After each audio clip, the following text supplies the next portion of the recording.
From class 4th से our model इसलिए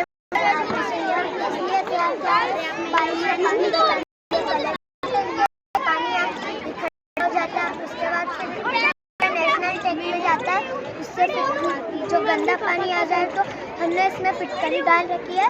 फिटकरी से जो गंदगी है वो नीचे जम जाती है और जो पानी रहता है वो कुएं में आ जाता है। कुएं का जो पानी रहता है वो हमारे काम में आ जाता है, जैसे नहाने धोने का।